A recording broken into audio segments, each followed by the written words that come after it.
Mời quý vị và các bạn cùng hoài niệm lại một trận thi đấu võ vật dân tộc giữa nam và nữ. Một kèo lèo trị giá 8 triệu đồng tại lễ hội vật dân tộc Chùa Nành, Ninh Hiệp. 24 giờ Sport sẽ đưa quý vị trở lại một trận thi đấu vật nam nữ kinh điển cách đây nhiều năm tại sới vật Ninh Hiệp, một trong những sới vật huyền thoại của vùng Kinh Bắc xưa. Một số hình ảnh làm chậm của chúng tôi của 24 giờ Sport ở trận thi đấu này.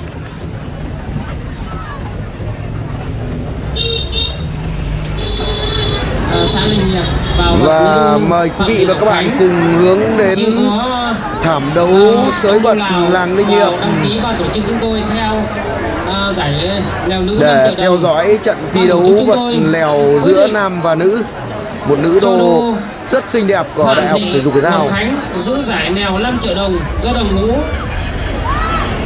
năm 2000 treo, và đô Nguyễn Bá Trung thôn 7 của Ninh Hiệp đã xin theo. Mời hai đô nam nữ chuẩn bị trang phục và thi đấu giải lèo 5 triệu đồng do đồng ngũ 2000 treo.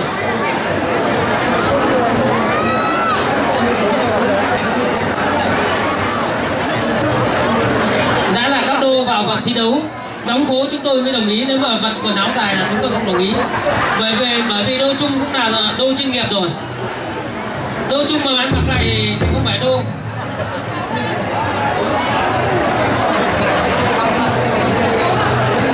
Hai đô thi đấu theo thể thức luật vật dân tộc, nổi hai chân và ngửa trong bụng.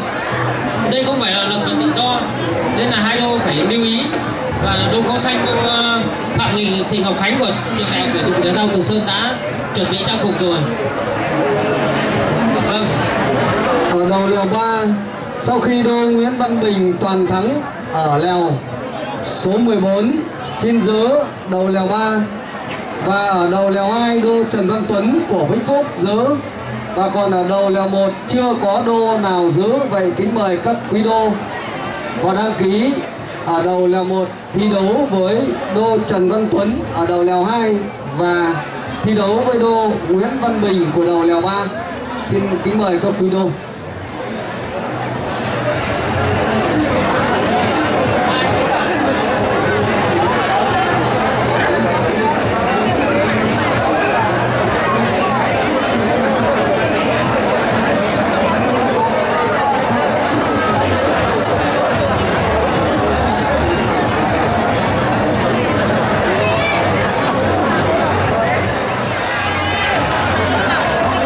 Vừa rồi ban tổ chức chúng tôi lại nhận được một tặng phẩm rất là giá trị của ông Nguyễn Văn Hùng ở Bồ Đề Long Biên, tặng nếu đô nữ thắng 2 triệu đồng, và nếu mà đô nữ thắng thì số tiền sẽ lên là 8 triệu đồng. Đề nghị quý khán giả cho chào tay ạ. Vâng. Vâng. Chưa biết mèo nào cắn mèo nào đâu. Đô Nguyễn Bá Trung cũng tuổi cũng cao mà sức cũng khả năng cũng yếu rồi. Tôi cũng bật mí một chút là đô Nguyễn Bá Trung đã vơ vạ và 5 con rồi, nên chưa chắc đã đủ sức để thi đấu với một đô nữ trẻ đâu. Nên là các quý vị khán giả cũng đã treo rất là nhiều giải thưởng cho đô nữ. Vâng, đô Trung là sinh năm 1980 và đô nữ là sinh năm 2000. Chưa biết là đô nào được đô nào. Dù rằng nếu mà kinh nghiệm về vật dân tộc thì đô Trung sẽ hơn, nhưng nếu mà thi đấu theo thể thức luật vật tự do thì chắc chắn kinh nghiệm và kỹ chiến thuật thì đô Trung không thể bằng được đô Khánh của nữ được. Nhưng mà đô Trung thì tuổi thì cũng không cao lắm, nhưng mà anh lập gia đình quá sớm rồi, đến bây giờ là cũng có tương đối con đông rồi. Chúng tôi xin trân trọng giới thiệu keo vật lèo giữa nam và nữ. Đô Phạm Thị Ngọc Khánh, Đại học Thể dục Thể thao Từ Sơn xin giữ mặc trang phục xanh. Đô Nguyễn Bá Trung, thôn 7 Ninh Hiệp, mang trang phục cũng có xanh xin theo. Mời hai đô vào nghe trọng tài chống xe đài. Đúng là trận thi đấu này rất là đặc biệt, vì vậy là cô dì chú bác và quý khán giả luôn luôn cho những tràng pháo tay để động viên hai đô nhé. Và xin tất cả cảm ơn.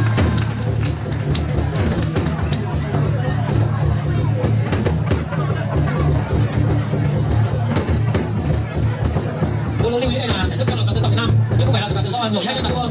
Và ngửa trắng bụng là thua. Đô nữ lưu ý, đô chung chắc chắn là hiểu luật này rồi. Các trọng tài chuẩn bị, trận đấu bắt đầu.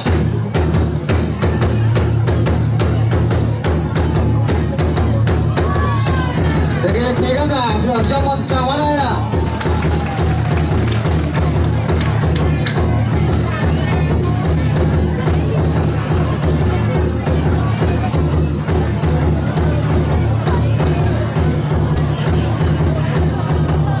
Đô nữ cố gắng dùng theo thể thức luật vận dân tộc, nổi hai chân là thua và ngửa trắng bụng là thua. Nếu mà nói về kỹ chiến thuật của luật vận dân tộc, Tô Trung cũng là một kỳ cựu của làng vận dân tộc Việt Nam. Anh cũng đạt huy chương bạc và đồng giải vô địch vận dân tộc Việt Nam. Anh đã nhiều năm thi đấu giải vận dân tộc thành phố Hà Nội cũng như giải quốc gia. Hiện tại bây giờ Đô Nguyễn Ba Trung làm phó chủ nhiệm câu lạc bộ vận kinh nghiệm. Nhiều năm anh đã chinh chiến và thi đấu và kinh nghiệm chắc chắn là không có thừa hơn đô nữ. Nói về đô nữ Phạm Thị Ngọc Khánh, nhiều năm cô cũng đã tập huấn ở đội tuyển vận Bắc Ninh.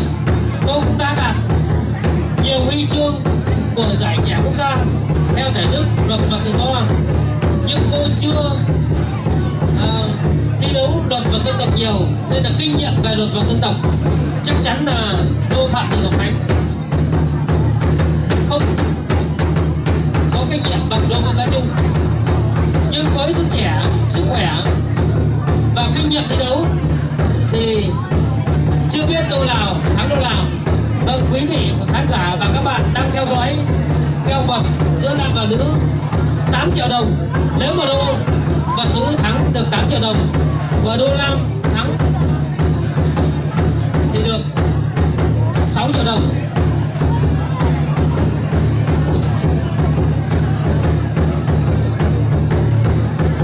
Mời các đô vào đăng ký giữ đầu lều nhất cũng như đầu lều 3.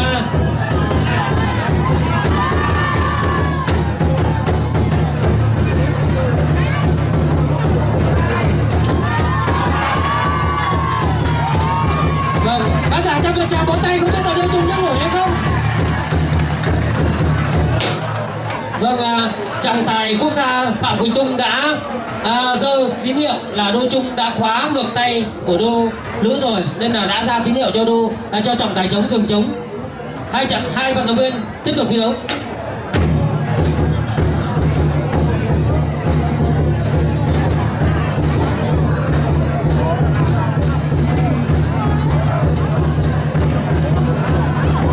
Tôi cũng xin nhắc nhở đô Trung là đô Trung nên nhớ đô Khánh cũng là một trong những kiểu đô thi đấu nhiều lần vậy tự do rồi. Nên đô Trung nên nhớ là đô Khánh cũng đã được các giải vật tự do của trong nước. Vâng.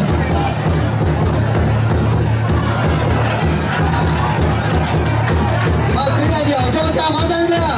Vâng, và cả hai đô tiếp tục thi đấu.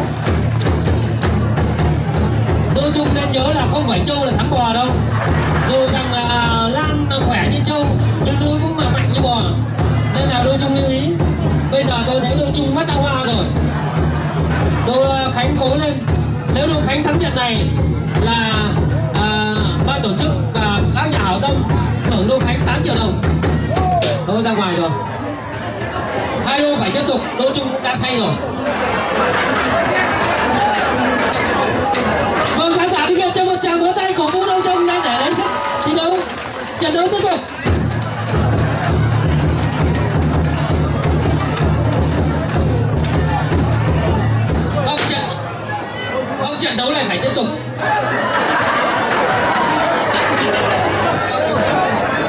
Khán giả cho một tràng vỗ tay cổ vũ Đô Trung. Vâng, đây mới là vận động viên Khánh, đúng đây là con cháu của Trưng Trắc Trưng Nhị, phất cờ khởi nghĩa, nên là Đô Trung chưa chắc đã đánh được đâu. Và Đô Khánh chưa không muốn uống nước và Đô Trung đã ra uống nước rồi. Và cũng rất đặc biệt là riêng tháng 3 này, tháng của trẻ em đúng không ạ? Mùng 8 tháng 3, ngày quốc tế phụ nữ, và hôm nay ở trên sân sới thể hiện sức trẻ, sức khỏe, và phải nói là đúng là như đội chủ nhiệm nói là yêu cầu Đô Trung vào, mời hai đô vào tiếp tục thi đấu. Mời Đô Khánh, hai đô tiếp tục vào thi đấu cho.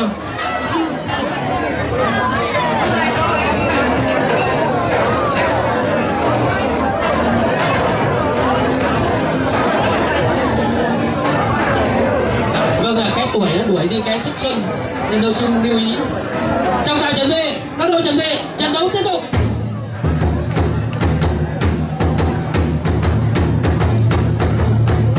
Và cái tuổi nó đuổi đi cái sức khỏe nên là Đô Trung lưu ý. Dù rằng Đô Trung có kinh nghiệm chắc nữa nhưng mà chưa chắc đã thi đấu được đâu. Đến bây giờ là đô nữ đã tấn công đô gấu xanh rồi. Đô Trung không biết có chịu đựng được sức khỏe của chị em phụ nữ. Sáng rồi.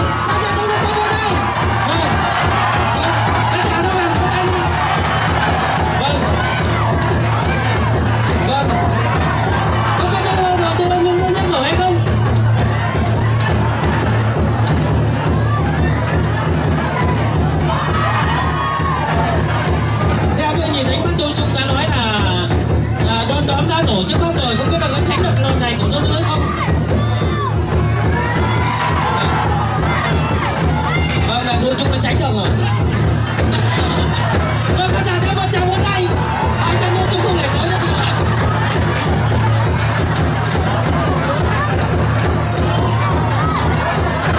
Vâng, lực tiếp tục tâm rồi các bạn ạ. Đô ra ngoài rồi.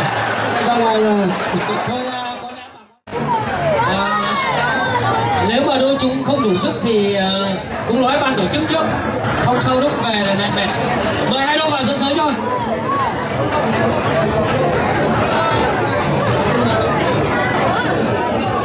Hai đô bắt tay chân thân mật. Trọng tài chuẩn bị, các đô chuẩn bị, trận đấu tiếp tục. Vâng, giải leo này là giải leo đặc biệt do đồng ngũ năm 2000, treo 8 triệu đồng, 6 triệu đồng, và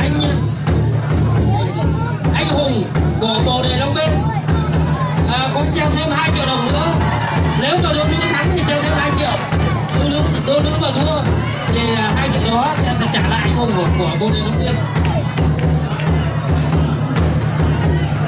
Anh Hùng đã động viên kịp thời cho Đô Khánh của thể dục thể thao Từ Sơn, và nếu Đô Khánh mà thắng là tổng tiền thưởng lên đến 8 triệu đồng.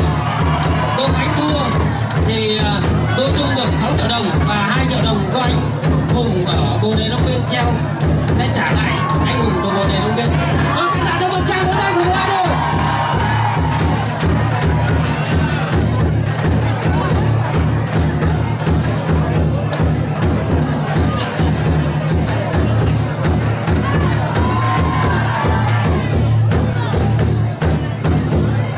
Ra ngoài rồi. Trọng tài Phạm Quỳnh Cung đã giơ ký hiệu là hai đô ra ngoài rồi. Hai đô vào sân sới cho. Trận đấu tiếp tục. Nếu mà thi đấu theo mức độ như thế này thì chắc chắn tối hôm nay về Đô Trung bỏ cơm, không để ăn cơm được nữa rồi.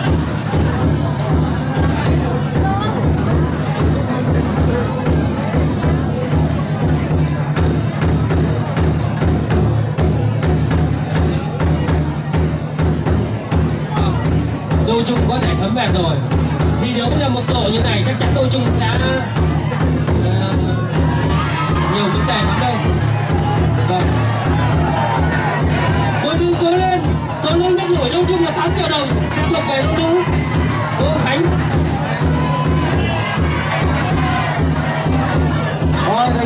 quý khán giả cho một tràng pháo tay.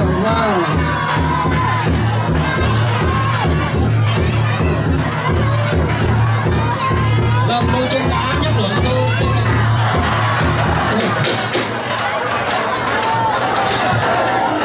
khán giả cho một tràng vỗ tay cùng với nhau. Trận đấu rất là tuyệt vời. Vâng, thế mới biết là vật dân tộc nó khổ và nó tiêu luyện mức độ như nào. Trận đấu tiếp tục. Dù rằng là đôi chung có kỹ và chiến thuật, nhưng lục bất tầm thân rồi, sáng sau vẫn chưa thể nhấc nổi đôi gối xanh lên, nên là không biết là thế nào. Các quý vị khán giả đang theo dõi có theo vật tưởng rằng là rất là dễ, nhưng ngược lại rất là khó. Sáng sau chưa chắc đã nhấc nổi lên đây. Sáng sau rồi. Và bây giờ chắc là đôi Nguyễn Bá Trung sẽ thắng tuyệt đối. Cố lên. Vâng, đôi chung đang thôi thưa quý vị khán giả cho một tràng pháo tay. Vâng, tổng viên đôi chung 1, 2 lại giả về rồi. bà con lên nghiệp cổ vũ cho đôi chung. Tất cả cổ vũ cho đôi chung.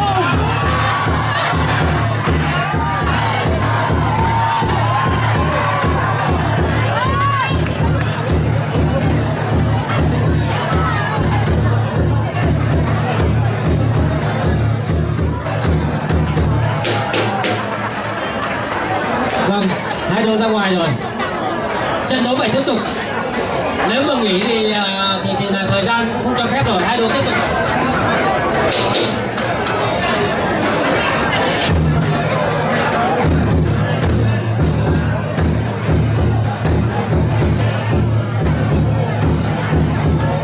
Đôi chung đang ở tư thế tượng không, bây giờ đến phòng ngự rồi. Tốt đôi. Vâng, đôi cũng đôi Khánh và Nữ đã búc đôi chung rồi. Phố ba không biết nhổ nước nổi đôi chung đâu. Có chân nữa rồi.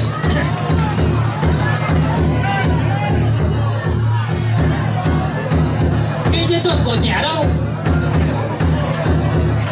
Vâng, đây mới là các đôi thi đấu. Một bên thì bán đạp, một bên thì nổi công.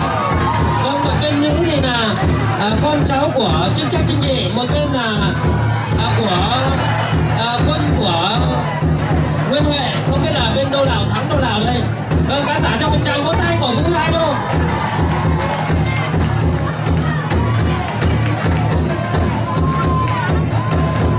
Ngày xưa đôi chung cũng là một trong những đô đã nhiều năm thi đấu rồi.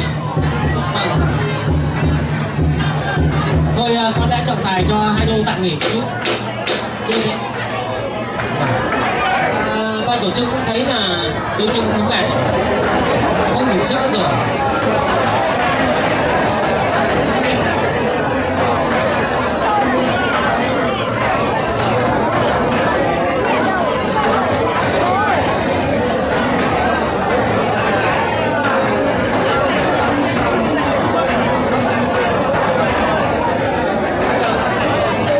Mời hai đô lèo số 12.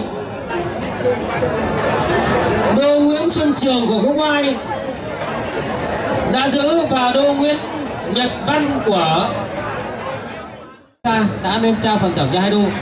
Mời các đô dưới 65 kg vào theo giải trẻ do đô Thắng của Phú Trần đã giữ. Mời các đô vào ban tổ chức chúng tôi đăng ký theo đầu lèo 2 do đô của Vĩnh Phúc đã giữ.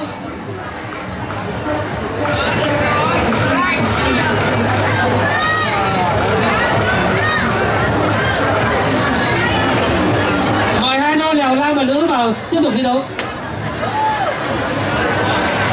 Trước khi vào thi đấu hiệp thứ 3 kỳ thứ 9, chúng tôi cũng nhắc nhở hai đôi này. Hai đôi thi đấu cũng đã rất nhiệt tình và cống hiến cho bà con khán giả, quý khách thập phương những kỹ và chiến thuật rất là hay. Nhưng thời gian và điều kiện không cho phép, ban tổ chức chúng tôi đã họp cùng tổ trọng tài đã quyết định xem xét nếu đô nào thi đấu tích cực là đô đó sẽ thắng, và đô nào thi đấu tiêu cực 3 lần chạy ra khỏi giới và trọng tài sẽ nhắc nhở. Nếu mà hai đô thi đấu cùng tích cực như nhau thì ban tổ chức chúng tôi sẽ tổ chức thi đấu 5 phút, và đô nào nặng cân hơn là đô đó sẽ thua, và đô nào nhẹ hơn cân hơn đô đó sẽ thắng. Xét hai đô nặng nhẹ bằng nhau thì chúng tôi sẽ ưu tiên các đô nữ hơn đô nam, là chúng tôi sẽ xét đô nữ thắng chứ không cho đô nam thắng. Vậy hai đô lưu ý, hai đô vào bắt tay thân mật. Quan trọng tài chuẩn bị, các đô chuẩn bị, hiệp 3 bắt đầu.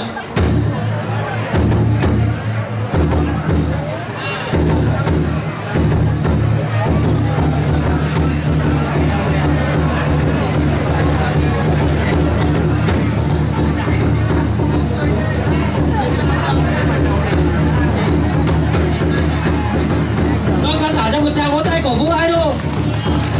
Vâng ạ, đồng hồ ban tổ chức chúng tôi đã bấm rồi. Nếu mà đô Khánh của Đại học Thể thao Từ Sơn thắng thì có 11 triệu. Nếu mà đô Khánh thua thì đô Trung chỉ có 6 triệu đồng thôi. Vâng, vừa rồi đến 8 triệu rồi. Anh Biểu ở xóm Thôn 5 đã treo thêm 3 triệu nữa là 11 triệu. Đô Trung lưu ý, cố gắng thi đấu làm sao nhiệt tình, trung thực, khách quan vô tư. Dù rằng lực bớt tập tâm chăng nữa nhưng mà đôi cũng cố gắng thi đấu với lòng nhiệt huyết và tinh thần thể thao thượng võ để cho cống hiến cho những kỹ và chiến thuật cho bà con nhân dân doanh nghiệp nói riêng và quý khách thập phương nói chung.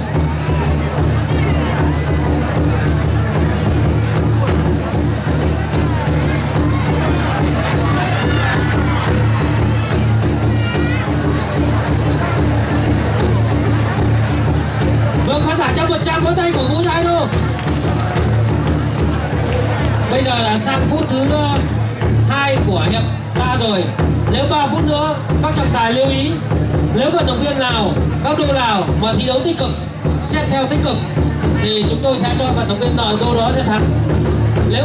Nếu mà đô nào tiêu cực thì đô đó sẽ thua.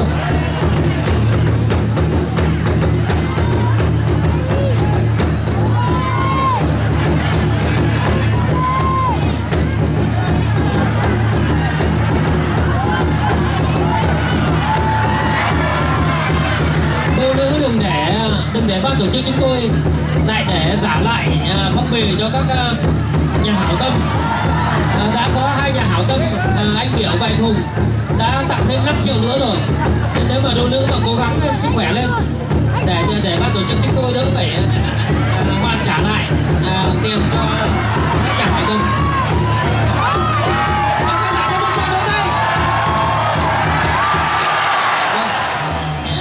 Phong bì cho các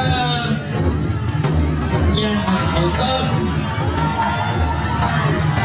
Đã có 2 nhà hảo tâm, anh Biểu và anh Hùng đã tặng thêm 5 triệu nữa rồi. Nếu mà đôi nữ mà cố gắng sức khỏe lên để ban tổ chức chúng tôi đỡ phải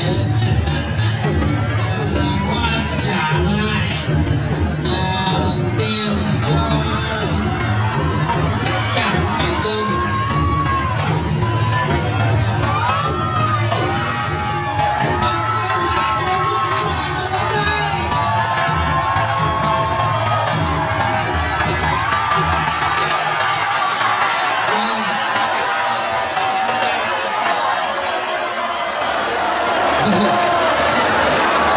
Vâng, đến bây giờ thì